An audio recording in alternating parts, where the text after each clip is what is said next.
Hello வணக்கம். இது உங்கள் சிவி ஜோன். எல்லாரும் எப்படி இருக்கீங்க? இப்போ பார்த்தீங்கன்னா சம்பவம், அதாவது இந்த ப்ரொமோ ஒன்று பார்க்கும்போது கண்டிப்பாக வந்து செம்ம ஹாப்பியாக இருக்கும். ஏன்னா ஸ்கூல் டாஸ்க்கு எனக்கு மறக்க முடியாத அனுபவங்கள் எக்கச்சக்கமாக இருக்குது. குறிப்பாக அசீம் சீசனில் வந்துட்டு அசீமும் அந்த பொண்ணு தனலக்ஷ்மி அவங்களுக்கு உண்டான ஒரு காம்போ செம்மையாக இருக்கும். அந்த பொண்ணு ரொம்ப சின்ன பொண்ணு, தங்கச்சி மாதிரி தான் வச்சுக்கிங்களேன், தங்கச்சி மாதிரி தான், ரொம்ப சின்ன பொண்ணு. ஆனால் அவர் வந்து அங்கே ஒரு லவ் ட்ராக்கை வந்து பண்ணியிருப்பார். ரொம்ப அழகாக இருக்கும் அது பார்க்குறதுக்கு. நிறைய சம்பவங்கள் ஞாபகத்தில் இருக்குது. உங்களுக்கு ஸ்கூல் டாஸ்க்னால் உங்களுக்கு யார் ஞாபகம் இருக்குன்னு சொல்லுங்கள். அதே மாதிரி சாண்டி அவங்களாம் பண்ண விஷயங்கள் செம்ம மாதம் இருக்கும். உங்களோட கருத்துக்களை கீழே கமெண்ட்ஸ் பண்ணுங்கள். ஸ்கூல் டாஸ்க் அப்படின்னா உங்களுக்கு சட்டுன்னு எனக்கு ஞாபகத்தில் உள்ளது யாருதுன்னு.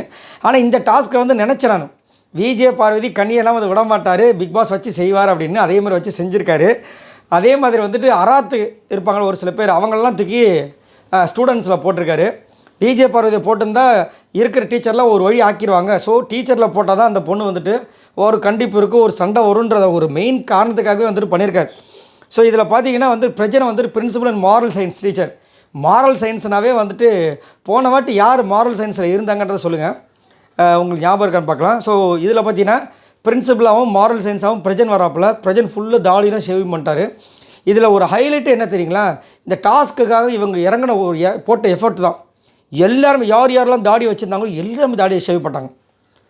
அது உண்மையிலேயே ஒரு ஹேட்ஸாக தான் சொல்லி ஆகணும். ஏன்னா ஏதோ ஒரு டைம் வந்து பிக் பாஸ் கமல்ஹாசன் அவர்களும் யாரோ சொல்லியிருந்தாங்க, நீங்கள் மட்டும் தாடி எடுக்காம விட்டீங்க, அதை எடுத்து தான் நல்லா இருந்திருக்கும்னு. பிக் பாஸ் சொல்லியிருக்காரு, அப்பவும் எடுக்காமல் இருந்தாங்க ஒரு சில பேர். அவங்க யாருன்னு எனக்கு சத்தியம் ஞாபகத்து வரல. ஒரு சில பேர் வந்து தாடி எடுக்க மாட்டேன்னு சொல்லியிருந்தாங்க, எடுத்து தான் நல்லா இருந்திருக்கும் அப்படின்ற மாதிரி சொல்லியிருந்தாங்க. சரிங்களா? இங்கே வந்து அந்த மாதிரி விஷயங்களில் எல்லாருமே கமருதீன்லாம் வந்து இந்த கமருதீன் தாடியோடு தான் நம்ம பார்த்துருப்போம். ஸோ கமருதீன் எடுத்தாச்சு, பிரஜன் எடுத்தாச்சு, கானா வினோத் எடுத்தாச்சு, எல்லாருமே எடுத்துகிட்டு. அதேமாதிரி விக்ரம் வந்து சூப்பராக வந்து நடுவில் சின்னதாக ஒரு மீசை வச்சு அவர் ஒரு ப்ளே பண்ணுறாப்புல.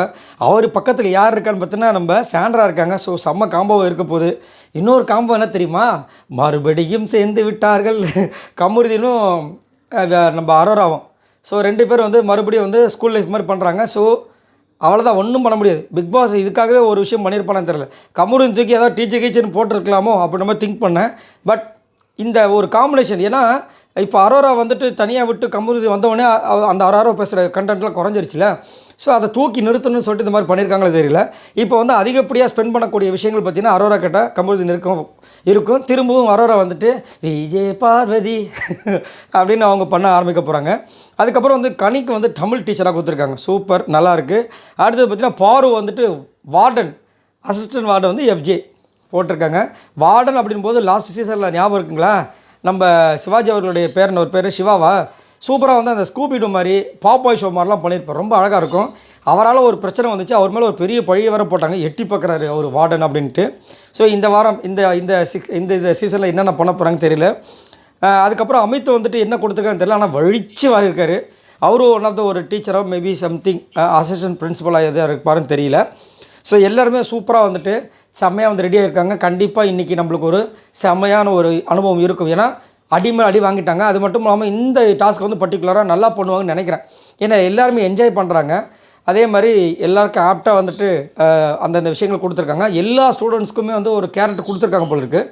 போன வாட்டி தான் வந்து ஒழுங்காக பண்ணலன்னு சொல்லிட்டு பிக் பாஸ்லாம் கூப்பிட்டு கழிவுலாம் ஊற்றிருப்பார் அந்த ராஜாங்கம் டாஸ்க்கை. ஸோ இதை வந்து கண்டிப்பாக வந்து செம்மையாக பண்ணுவாங்க. ஏன்னா இந்த அராத்துகளுக்கு ஏற்ற டாஸ்க்கு இதுதான் இங்கே இருக்கிற சீசன் 9 கண்டஸ்டன்ஸ்க்கு. இதே மாதிரி ஏஞ்சல் விசஸ் டிமான் அடுத்த வாரம் கொடுத்தாலும் இன்னும் சூப்பராக இருக்கும். அதுக்கப்புறம் ஆரி சீசனில் வந்துட்டு அப்படியே சைலண்ட்டாக இருக்கணும், அவங்கள உணர்ச்சியை வெளிப்படுத்துகிற மாதிரி ஒரு சில விஷயங்கள்லாம் பண்ணி, ஒரு வாட்டி வந்து நம்ம நிஷாக்கும் அர்ச்சனாக்கும் சண்டைலாம் வந்திருக்குமே அந்த டாஸ்க்கு, அப்புறம் கோழிக்கூடு டாஸ்க்கு, இந்த மாதிரி விஷயங்கள்லாம் இவங்களுக்கு செட் ஆகும். சாஃப்டான டாஸ்க்கு செட் ஆகாது. ஸோ பார்க்கலாம். ஸோ இந்த டாஸ்க்கில் யார் பயங்கரமாக பண்ணுவாங்க, பர்ஃபார்மன்ஸ் யார் ஹெவியாக வந்து பண்ணுவாங்கன்னு நினைக்கிறீங்கன்றதை மறக்காமல் கீழே கமெண்ட்ஸ் பண்ணுங்கள். மறக்காமல் இந்த வீடியோக்கு ஒரு லைக் தட்டி விடுங்க. நிறைய வீடியோஸ் உங்களுக்கு காத்துட்டு மறக்காமல் சப்ஸ்கிரைப் பண்ணுங்கள். பாய் நண்பர்களே.